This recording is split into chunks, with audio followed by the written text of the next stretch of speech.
मगध में मालकेतु ने जब राजहंस को मंत्री शंभुनाथ के कक्ष में प्रवेश करते देखा तो उसने मन ही मन कहा, वाह, मगध में भी हवाएं विपरीत दिशाओं में चलने लगी है। जब यह रहस्य मैं अमात्य को बताऊंगा तो वो मुझे हीरे जवाहरात से तोल देंगे। यह सोच मालकेतु वहां से चला गया। कुछ देर बाद राजहंस शंभुनाथ के कक्ष से निकला और विश्राम गृह की ओर चल पड़ा। उसने विश्राम गृह में अपने कक्ष में प्रवेश किया। तभी एक आवाज गूंजी, आओ राजहंस, आओ। राजहंस ने नजर उठाकर देखा तो मालकेतु पहले से ही उसके कक्ष में उपस्थित था। वो आश्चर्य से बोला, मालकेतु, तुम यहां? मालकेतु बहुत खुश था। वो हंसते हुए बोला, राजहंस, मेरे मित्र, ये मेरा मगध है। मैं यहां नहीं रहूंगा तो कहां जाऊंगा? राजहंस बोला, मेरा कहने का मतलब है कि तुम्हें तो। मालकेतु बीच में टोकते हुए बोला, अरे वो सब छोड़ो, मैं तुमसे एक आग्रह करने आया हूं। तुम मेरी बात तो नहीं टालोगे? राजहंस सवालिया नजरों से मालकेतु को देखते हुए बोला, ये तो तुम्हारी बातों पर निर्भर करेगा। मालकेतु ने कहा, क्या तुम मुझे बता सकते हो कि तुम इतनी रात को छिपते छिपाते मंत्री शंभुनाथ से मिलने क्यों गए थे? मालकेतु की बात सुन राजहंस के चेहरे का रंग उड़ गया। अपनी भावनाओं को संभालते हुए वो बोला, ये तुम क्या कह रहे हो? मालकेतु बोला, वही जो मैंने देखा। वैसे मानना पड़ेगा, तुम तो गिरगिट से भी तेज रंग बदलते हो। मुझे लगा तुम तक्षशिला में आचार्य गजानन के वफादार हो, लेकिन यहां शंभुनाथ, वो तो चाणक्य के हितैषी हैं। ये चक्कर क्या है, थोड़ा विस्तार में बताओगे? राजहंस को कुछ भी जवाब देते नहीं बन रहा था। वो पूरी तरह फंस चुका था। मालकेतु आगे बोला, वैसे अगर तुम मुझे सत्य बता दो तो मैं महामंत्री अमात्य से कहकर तुम्हारी सजा कम करवा दूंगा। नहीं तो। अभी मालकेतु की बात पूरी भी नहीं हुई थी कि तभी राजहंस ने बड़ी चालाकी से अपनी कमर से खंजर निकाल उस पर वार कर दिया। अचानक हुए इस वार से मालकेतु खुद को बचा नहीं पाया और उसके हाथ पे घाव हो गया। राजहंस ने दोबारा उस पर वार किया, लेकिन अब की बार मालकेतु ने उसका वार रोक दिया और उसके पेट पे अपने हाथ से प्रहार कर उसे जमीन पे गिरा दिया। मालकेतु ने उसके हाथ से खंजर छीन लिया और उसकी छाती पे चढ़कर बैठ गया। उसने एक हाथ से राजहंस का मुंह बंद कर दिया ताकि कोई उसके चिल्लाने की आवाज न सुन सके। वो खंजर से उस पर वार करने ही वाला था कि तभी एक तलवार उसकी छाती के आर पार हो गई। उसकी छाती से खून का फंवारा छूट गया। उसका शरीर निढाल होकर दूसरी तरफ गिर पड़ा। राजहंस ये देख सन्न रह गया और जब वो अपने स्थान से उठा तो देखा श्वेतबाहु सामने खड़ा था। राजहंस आश्चर्य से बोला, तुम यहां कैसे पहुंचे? श्वेतबाहु बोला, जब तुम मंत्री जी से मिलने जा रहे थे, मैंने इसे उस समय मंत्री जी के कार्यालय के बाहर देख लिया था। मैं तभी समझ गया था कि इसके दिमाग में कुछ तो चल रहा है, इसलिए मैं इसके पीछे यहां तक आया और तब से बाहर ही छिपा हुआ था। राजहंस बोला, तुम्हारा बहुत बहुत धन्यवाद, किंतु अब इसके मृत शरीर का क्या करें? श्वेतबाहु बोला, वो तुम मुझ पर छोड़ दो। ऐसी जगह ठिकाने लगाऊंगा कि इसकी आत्मा भी वहां से भाग नहीं पाएगी। राजहंस ने चैन की सांस ली। जहां मालकेतु की मृत्यु से राजहंस की जान में जान आ गई थी, वहीं मुरा अपने रिश्तेदार की धमकी से काफी डर गई थी। उसने फिर से मंत्री शंभुनाथ से मिलने का सोचा। मुरा को यह ज्ञात हो चुका था कि शंभुनाथ आज कार्यालय में अपने सेवकों के साथ किसी विशेष बात पर विचार कर रहे हैं। उसने सोचा कि मैं उनसे कार्यालय में ही जाकर मिल लूंगी। रसोई घर में अपना काम निपटाने के बाद मुरा शंभुनाथ के राजमहल वाले कक्ष में गई। शंभुनाथ उसी कक्ष में बैठे कुछ सेवकों के साथ खाद्य पदार्थों की चोरी को लेकर मंत्रणा कर रहे थे। मुरा को द्वार पर खड़ा देख वो बोले, दासी, तुम इतनी रात को यहां? कोई आवश्यक कार्य था क्या? मुरा बोली, मंत्री जी, मुझे आपसे रसोई में आ रहे खाद्य पदार्थों के संबंध में कुछ बात करनी थी। ठीक है। शंभुनाथ अपने सेवकों से बोले, आगे की मंत्रणा कल होगी। जिसे जिसे जो काम मिला है अपने कामों में लग जाओ। हमें जल्द से जल्द दोषी को पकड़ना है। सभी सेवकों ने एक साथ कहा, जी मंत्री जी। सभी वहां से निकल गए और उनके जाते ही मुरा ने कक्ष में प्रवेश किया। मंत्री शंभुनाथ धीमी आवाज में मुरा से बोले, बोलो क्या कार्य है? मुरा बोली, आपको जल्दी कोई उपाय ढूंढना होगा, वरना मेरी रिश्तेदार कभी भी मेरे विरुद्ध अमात्य से शिकायत कर देगी। शंभुनाथ हैरान होकर बोले, हुआ क्या? मुरा बोली, आज वो औरत फिर से मुझे मिली और मुझे धमकी दी कि अगर मैंने उसे नहीं छुड़वाया तो वो सबको सच बता देगी। मुझे बहुत डर लग रहा है, अगर उसने सच में किसी को सत्य बता दिया तो। शंभुनाथ ने सोचते हुए कहा, वो कुछ नहीं करेगी, मेरे पास एक रास्ता है। फिर उन्होंने मुरा के कान में कुछ कहा। उनकी बात सुनते ही मुरा के चेहरे पर एक चमक आ गई। वो बोली, ठीक है मंत्री जी, जैसा आप ठीक समझे। वो उस कमरे से निकल गई, लेकिन उसे यह नहीं पता था कि विशाखा उसका पीछा कर रही थी। उसने मुरा को मंत्री शंभुनाथ के कक्ष में जाते और निकलते देख लिया था। विशाखा मन ही मन सोचते हुए बोली, आखिर ऐसा कौन सा कार्य था कि रसोई घर से यह सीधा शंभुनाथ से मिलने चली आई? आखिर इसका और शंभुनाथ का रिश्ता क्या है? जहां विशाखा मुरा और शंभुनाथ के रिश्ते के बारे में सोच के परेशान थी, वहीं मुरा को अपने रिश्तेदार को फंसाने का उपाय मिल चुका था।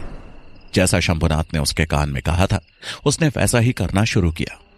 वो रात्रि में अपने रिश्तेदार के पास दासी कक्ष में गई और उससे बोली, अगर तुम्हें यहां से निकलना है तो तुम्हें हमारा एक कार्य करना होगा। उसके रिश्तेदार तुरंत बोली, हाँ कहो, मैं तैयार हूं। मुरा बोली, मेरी सूचना के अनुसार कल दरबार लगेगा, जहां उनको मुंह मांगा इनाम दिया जाएगा जिसने सबसे ज्यादा कर भरा होगा। उसके रिश्तेदार हैरान होकर बोली, तो इसमें मेरा क्या फायदा? मैं तो कर चुराने के आरोप में ही कैद होकर यहां आई थी, मैं कैसे? मुरा बीच में बोल पड़ी, रुको, मेरी बात ध्यान से सुनो। फिर उसने एक छोटी सी पोटली अपने रिश्तेदार को देते हुए कहा, इस थैले में 1400 सिक्के हैं। कल मैं भी वहां रहूंगी और मैं जैसे ही तुम्हें इशारा करूं, तुम्हें दरबार के अंदर जाना है और सिर्फ इतना कहना है कि महाराज, मैंने अनाज बेचे हैं और ये सिक्के उससे इकट्ठा हुए हैं। फिर तुम्हें वो सिक्के मंत्री शंभुनाथ को देने हैं। उसके रिश्तेदार खुश होते हुए बोली, ये तो अच्छी बात है, क्या महाराज फिर मुझे मुंह मांगा इनाम देंगे? मुरा बोली, जब तुमसे पूछा जाए कि तुम क्या चाहती हो तो तुम बोलना, मुझे कैद से रिहाई चाहिए। तुम करके इतने सारे सिक्के चुकाओगी तो वो अवश्य ही तुम्हें रिहा कर देंगे। उसके रिश्तेदार सर हिलाती हुई बोली, ठीक है। उसने तुरंत वो थैली खोलकर उसकी जांच की तो उसके भीतर सोने के ही सिक्के थे। ये देखकर मुरा के रिश्तेदार बहुत ज्यादा प्रसन्न थी। वो बोली, लेकिन तुम्हारे पास इतने सारे सिक्के कहां से आए? मुरा बोली, ये सब मैंने महल में कार्य करते हुए एकत्रित किए हैं। मुझे लगा था कि इनकी मदद से मैं अपने पुत्र को लेकर दूर चली जाऊंगी, लेकिन अभी इनकी आवश्यकता तुम्हें ज्यादा है। उसके रिश्तेदार बोली, तुम चिंता मत करो, यहां से बाहर निकलते ही मैं तुम्हें तुम्हारे पुत्र का पता बता दूंगी। मुरा हमें सर हिलाते हुए बोली, अब तुम सो जाओ, मैं चलती हूं। और हां, इस पोटली को संभाल कर रखना, किसी की नजर ना पड़े। मुरा के रिश्तेदार बोली, तुम चिंता मत करो, मैं इस पोटली को बहुत संभाल के रखूंगी। मुरा वहां से चली तो गई, लेकिन वो इस बात से अनजान थी कि विशाखा हर पल उसके हर कदम पर नजर रखे हुए है। इधर अमात्य अपने कक्ष में अकेले बैठे थे कि तभी विशाखा उनसे मिलने उनके कक्ष में आई और बोली, महामंत्री जी, आपने बुलाया? अमात्य बोले, कुछ पता चला मुरा के बारे में? उसका शंभुनाथ से क्या रिश्ता है या कुछ भी? विशाखा बोली, नहीं, अभी तक तो नहीं। वो बहुत चालाक औरत है, हमेशा बात को मोड़ देती है। मैं उससे नजदीकी बढ़ा रही हूं, शायद कुछ दिनों में पता चल जाए। अमात्य परेशान होते हुए बोले, विशाखा जल्दी करो, हमारे पास समय कम है। हमें जल्द से जल्द ज्ञात करना है कि मुरा वास्तव में कौन है। विशाखा बोली, मैं कोशिश कर रही हूं महामंत्री जी। मैंने आज उसे मंत्री शंभुनाथ के कमरे में जाते देखा था, लेकिन उसकी बातों को सुन नहीं पाई। कल एक दासी को उसकी सहायता करते देखा था। अमात्य तुरंत बोले, कौन दासी, कौन है वो? विशाखा बोली, मैं ज्ञात करने की कोशिश कर रही हूं। अमात्य हैरान होकर बोले, कब करोगी ज्ञात? जब वो हाथ से निकल जाएगी। जल्दी ज्ञात करो कि वो कौन दासी है, कहीं वो हमारे हाथ से ना निकल जाए। जाओ। विशाखा बिना कुछ बोले सर झुकाकर वहां से निकल गई। अगली सुबह आचार्य चाणक्य तांबी के साथ उसके गांव पहुंचे, जो गंधार का सीमावर्ती इलाका था, और वहां पर सिकंदर का भय बढ़ता ही जा रहा था। गांव की हालत देखकर आचार्य चाणक्य का मन पसीज गया। वहां का एक एक घर उजड़ा पड़ा था। किसी घर की दीवार गायब थी तो किसी की छत। बहुत से लोगों ने खुद ही अपने घरों को तोड़ डाला था और सब सामान लेकर वहां से पलायन कर गए थे। अब कुछ ही घर बचे थे जो सही सलामत थे। तांबी ने कहा, आचार्य, गांव लगभग खाली हो चुका है। लोग काफी संख्या में यहां से पलायन कर चुके हैं। चाणक्य ने देखा, कोई अपनी सामान की गठरी बना रहा था तो कोई अपने सारे सामान को बैलगाड़ी पर लाद कर अंतिम बार अपने घर को निहार रहा था। कुछ बच्चे इन सब बातों से अनजान वहां की धूल में लौट रहे थे। एक मां खुली जगह पर अपने बच्चों के लिए बाजरे की रोटी बनाने का प्रयत्न कर रही थी। उनके पात्र में सिर्फ एक रोटी बनाने के लिए ही बाजरा बचा था। चूल्हे में वो अपनी ही झोंपड़ी की लकड़ी इस्तेमाल कर रही थी। तांबी उनकी दयनीय हालत देखकर बोला, आचार्य, यहां सबकी स्थिति ऐसी ही है। जिसके पास सुविधा है वो पलायन कर रहा है, और जिसके पास कोई सुविधा नहीं है वो अपनी जमीन पर ही मर जाना चाहता है। चाणक्य बोले, जब एक प्रदेश का राजा मानसिक रूप से अपंग हो जाता है तो ऐसा ही परिणाम होता है। उससे भी ज्यादा अपंग हो जाते हैं उस प्रदेश में रहने वाले लोग जिनकी विरोध करने की क्षमता मरी हुई होती है। तांबी बोला, आचार्य, सत्य है, परंतु ये छोटे लोग कर भी क्या सकते हैं उनकी सेना के सामने। ऊपर से सिकंदर के बारे में तरह तरह की अफवाहों ने इनके अंदर के डर को और भी बढ़ा दिया है। चाणक्य गांव में कुछ और आगे बढ़े तो उन्हें कुछ लोगों की बातें सुनाई पड़ी। उनमें से एक आदमी ने कहा, अरे, मैंने तो सुना है कि सिकंदर के पास जादुई शक्तियां हैं। उसकी सेना में उड़ने वाले घोड़े हैं। भला राजा हम भी क्या करते? सिकंदर के सामने तो कोई भी नहीं टिक पाएगा। दूसरे आदमी ने कहा, तुम सत्य कह रहे हो भाई, उनकी सेना में तो शेर भी है। भला उनका कौन सामना करेगा? भला इसी में है कि यहां से जल्दी से पलायन कर ले। एक औरत बोली, सही किया राजा अंबी ने, वरना वो जीतते भी नहीं और बेकार में हमारे कई सैनिक मारे जाते। चाणक्य उनकी बात सुनते हुए चुपचाप आगे बढ़ गए और फिर कुछ सोचते हुए तांबी से बोले, भय अगर अफवाह से पैदा हो रहा है तो क्यों ना एक अफवाह और फैलाई जाए कि मगध नरेश उनकी सहायता को यहां आ रहे हैं। उनकी विशाल सेना के सामने सिकंदर का टिकना मुश्किल है। उनकी सेना में भी बहुत सारी जादुई शक्तियां हैं। तांबी हैरान होकर बोला, आचार्य, ये आप क्या कह रहे हैं? वो भला क्यों विश्वास करने लगे ऐसी बातों का? चाणक्य बोले, अगर वो सिकंदर की अफवाह को सच मान सकते हैं तो मगध की अफवाह को क्यों नहीं? देखा तो उन्होंने दोनों में से किसी की भी सेना को नहीं है। चाणक्य ने फिर एक गहरी सांस ली और आगे बोले, अगर अफवाह को मिटाना है तो अफवाह का ही सहारा लेना होगा। अफवाह ही यहां की बस्तियों से पलायन को रोक सकती है और इनके अंदर एक आत्मविश्वास जगा सकती है। तांबी बोला, लेकिन एक अफवाह के माध्यम से हम इन्हें कब तक रोक पाएंगे? चाणक्य बोले, ज्यादा नहीं, लेकिन तब तक तो रोक ही सकते हैं जब तक मैं स्वयं सिकंदर के खेमे में जाकर यह पता करके ना आ जाऊं कि जो अफवाहें उसके बारे में फैल रही हैं उनमें सत्यता है भी कि नहीं। तांबी बोला, लेकिन यह सब हम कैसे करेंगे? चाणक्य ने जवाब देते हुए कहा, यह तुम मुझ पे छोड़ दो। चाणक्य के चेहरे का आत्मविश्वास देख तांबी को भरोसा हो गया कि आचार्य समय रहते कोई ना कोई हल अवश्य निकाल लेंगे। इधर तक्षशिला में सभी छात्र मैदान में आचार्य श्वेतांक के निर्देशों का पालन करते हुए तलवारबाजी का अभ्यास कर रहे थे। चंद्रगुप्त भी एक अन्य छात्र के साथ अभ्यास कर रहा था। आचार्य श्वेतांक उस समय वहां नहीं थे। वीरसेन पब्बत के साथ मिलकर अभ्यास कर रहा था। तभी तक्षशिला का एक छात्र पब्बत के पास आया और बोला, राजकुमार पब्बत, मुझे आपकी सहायता की आवश्यकता है। पब्बत ने अभ्यास रोककर उसकी तरफ देखा और कहा, कहो, मैं तुम्हारी क्या सहायता कर सकता हूं? वो छात्र बोला, मेरे पिता को अपने व्यवसाय में भारी नुकसान हुआ है।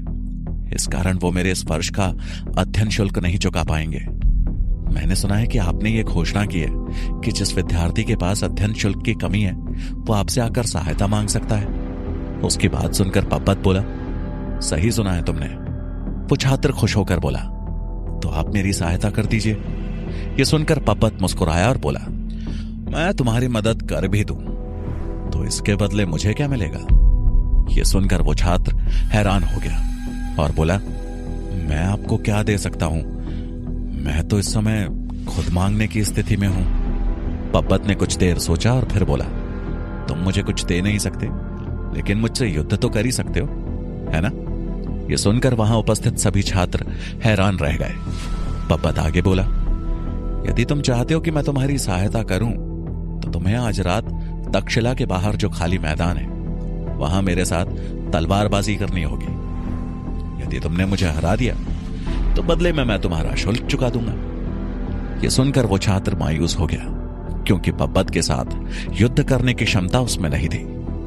पब्बत उसकी हालत अच्छी तरह समझ चुका था, इसलिए बोला, तुम चाहो तो तुम्हारा कोई मित्र या तक्षशिला का कोई छात्र तुम्हारे स्थान पे युद्ध कर सकता है। यह सुनकर उस छात्र ने वहां उपस्थित छात्रों की तरफ उम्मीद भरी दृष्टि से देखा, लेकिन वहां कोई भी उसकी सहायता के लिए तैयार नहीं था। वो छात्र निराश होकर वहां से जाने लगा कि तभी चंद्रगुप्त उसे रोकते हुए बोला, रुक जाओ। वो छात्र रुक गया। चंद्रगुप्त पब्बत के सामने आया और बोला, इसके स्थान पे मैं तुमसे युद्ध करूंगा, लेकिन बदले में तुम्हें अपना दिया वचन निभाना होगा। यह सुनकर पब्बत और वीरसेन के चेहरे पे एक कुटिल मुस्कान आ गई। पब्बत मन ही मन बोला, आखिर अब जाकर तीर सही निशाने पे लगा है। आखिर चंद्रगुप्त को तलवारबाजी के युद्ध में आमंत्रित करके पब्बत अपनी कौन सी योजना को अंजाम देना चाहता है? क्या चाणक्य तांबी के गांव से हो रहे पलायन को रोक पाएंगे? क्या होगा जब अमात्य को मुरा के रिश्तेदार से उसके पुत्र का सत्य पता चलेगा? जानने के लिए सुनिए चाणक्य का अगला भाग।